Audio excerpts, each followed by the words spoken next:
ये आप देख रहे हैं बीच में पति सौरभ, उस तरफ पत्नी मुस्कान है और ये तस्वीर आप देख रहे हैं प्रेमी साहिल की। तो दोनों ने मिलकर जो बीच में सौरभ है उसकी हत्या कर दी। अगली तस्वीर देखिए जरा। हत्या करने के बाद इस ड्रम में सौरभ के शरीर के उसके शव के टुकड़े रख दिए, 15 टुकड़े। लेकिन इसके पीछे कहा जा रहा है, अगली तस्वीर में आपको दिखाऊं, ये वो ड्रम है जो पुलिस ले जा रही है टेंपो में रखकर। ये छोटे लोडर में पुलिस ड्रम लेकर गई और उसके बाद इस ड्रम को कटवाया है। लेकिन सोचिए इस हत्या के पीछे और कोई भी वजह थी क्या? आपको लिए चलता हूं हत्यारे साहिल के घर।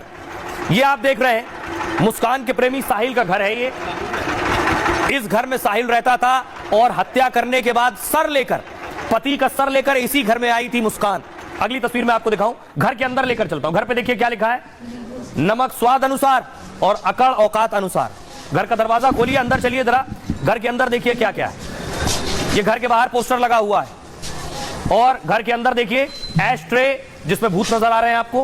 उसके बाद देखिए एश ट्रे के बाद ये जो आप देख रहे हैं घर में एक शैतान का निशान भी बना हुआ है, शिव जी की आकृति है। और ये देखिए जरा आदि शंकराचार्य और शिव जी की आकृति है। उसके बाद अंग्रेजी में लिखा है you can't trip with us.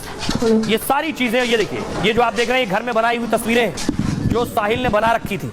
इन तस्वीरों के बाद ये माना जा रहा है क्या साहिल तंत्र मंत्र करता था, क्या साहिल तांत्रिक विद्या और तंत्र मंत्र में यकीन रखता था, इसीलिए सौरभ का सिर काटा गया, 15 टुकड़ों में किया गया और इसी वजह से सौरभ की हत्या हुई।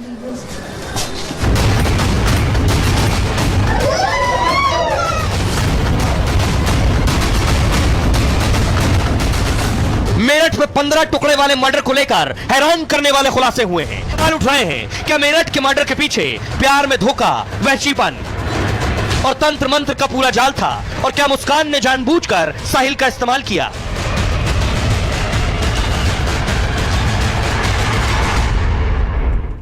अब देखिए क्या कहा जा रहा है, क्या कह रही है पुलिस और जो कुछ जानकारी मिली है उसके हिसाब से क्या दावा किया जा रहा है। यह है साहिल का घर। ये सारी आकृतियां साहिल के घर में बनी है। मेरठ के सौरभ हत्याकांड में तंत्र मंत्र का एंगल सामने आ गया है और मुस्कान के साथ जिस प्रेमी साहिल ने मर्डर और 15 टुकड़े किए उसके घर की एक दीवार पर तंत्र क्रिया से जुड़ी एक बड़ी सी आकृति बनी। लाल और काले रंग के चिन्हों की यह तस्वीर शैतान की बताई जा रही है। दावा है कि इस तस्वीर के सामने साहिल तंत्र साधना भी करता था। साहिल ने दीवारों पर भगवान भोलेनाथ की भी तस्वीर बनाई हुई थी। तांत्रिक और काला जादू करने वाले भी भगवान शिव को मानते हैं। तो क्या साहिल भी काला जादू या कोई सिद्धि हासिल कर रहा था? साहिल के कमरे में कई जगह अंग्रेजी शब्द भी लिखे हुए थे जो उसके सनकी और रहस्यमयी होने के भी संकेत दे रहे हैं। साहिल मुस्कान के अलावा किसी से ज्यादा मिलता नहीं था, लेकिन साहिल के कमरे में एक बिल्ली जरूर मिली है जो तस्वीरों में मैंने आपको दिखाई। साहिल ने बिल्ली पाल रखी थी। चमगादड़, उल्लू और बिल्ली को तंत्र और जादू से जोड़ा जाता है। तो क्या साहिल ने इसलिए अपने कमरे में बिल्ली भी पाल रखी थी? साहिल अंधविश्वासी था और यह बात मुस्कान बहुत अच्छे से जानती थी। साहिल की मां की 18 साल पहले मौत हो चुकी है, पिता उसके साथ नहीं रहते हैं, लेकिन साहिल अक्सर कहता है मेरी मां मुझसे बात करती है, यानी मां की मौत हो चुकी है, वो कहता है मां अभी भी बात करती है।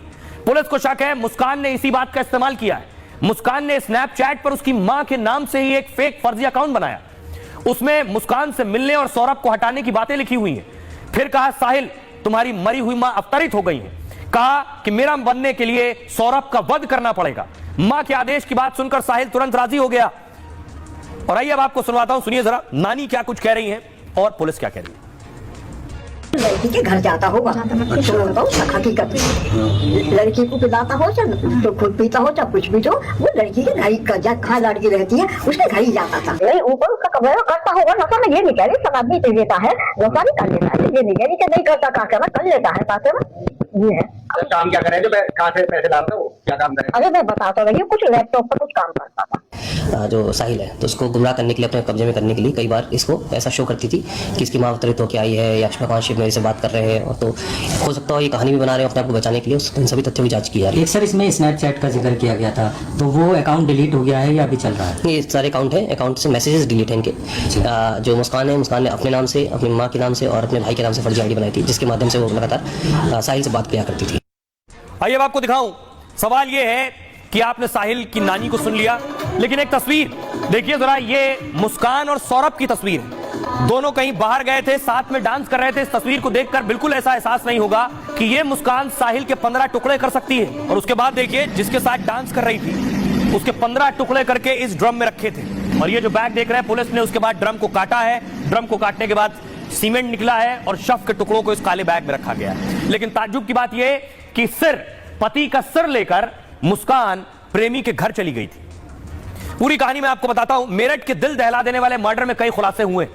नेवी अफसर रह चुका सौरभ लंदन में नौकरी करता था और उसकी पत्नी मुस्कान मेरठ में बेटी के साथ रहती थी। 2016 में परिवार की मर्जी के खिलाफ जाकर सौरभ ने मुस्कान से शादी की।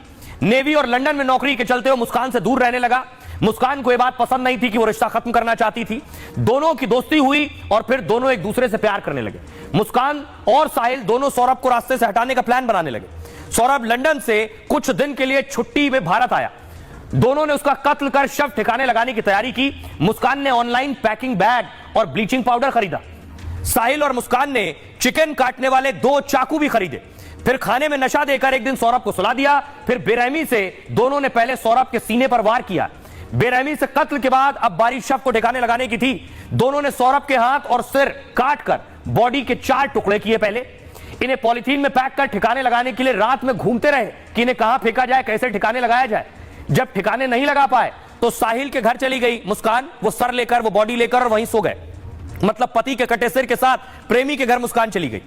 अगले दिन बॉडी लेकर मुस्कान वापस अपने घर पहुंची। फिर साहिल से कहा एक ड्रम लेकर आओ, सीमेंट और रेत खरीद कर लाने को कहा। फिर ड्रम में सीमेंट का घोल बनाकर डाला और उसमें टुकड़े भी डालते गए। सौरभ के शरीर के ऐसे 15 टुकड़े कर इस ड्रम में डाल दिए थे और फिर साहिल के साथ वो घूमने शिमला मनाली चली गई और वहां से जब घूम कर आई तो उसके बाद यहां खुलासा हुआ। आइए अब आपको सुनवाता हूं, सुनिए जरा क्या कुछ कह रही मुस्कान की मां और सौरभ की बहन। ये आई अकेले, मैंने कहा सौरभ गाय, सौरभ आई नहीं बिल्कुल पीहू से मिलने। तो कह रही घबराई पहले तो। मैंने कहा पता क्या हुआ मम्मी? सौरभ नहीं रहा, रोते रोते बोली। मैंने कहा कैसे नहीं रहा, क्या हो गया, क्या बता? तो कहने लगी कि मम्मी उनका मर्डर हो गया। मैंने कहा मर्डर हो गया, किसने करा? तो उसने यही बताया कि उसके घर वालों ने मार दिया क्योंकि वो मुझे छोड़ नहीं रहे। उसके घर वाले तलाक चाह रहे थे, वो मुझे छोड़ नहीं रहे थे, इसलिए उसके घर वालों ने मार दिया। मैंने कहा बेटा तूने बताया क्यों नहीं? वो इस समाज के लायक नहीं है, वो खतरनाक है दूसरों के लिए भी। और मैं दूसरे बच्चों को ये सबक देना चाहता हूँ कि इस तरह का कदम नहीं उठाना चाहिए, उसे सजाए मौत होनी चाहिए। वो लड़की पहले भी भाग गई थी, वो पहले से ही कैरेक्टर में खराब थी, पर मेरे भाई को उसको इतना ज्यादा प्यार था, उस पर इतना अंधा भरोसा करता था कि उसके बगैर उसका चलता नहीं था। उसका प्लानिंग ही यही थी और उसने पहले से ही प्लानिंग करके चली थी कि मुझे ये सब ले लेना है और मैं निकल जाऊंगी। उसे ये नहीं पता था कि मैं फंस जाऊंगी। ये तो मेरठ की एक कहानी है। साहिल, मुस्कान और सौरभ किरदार हैं।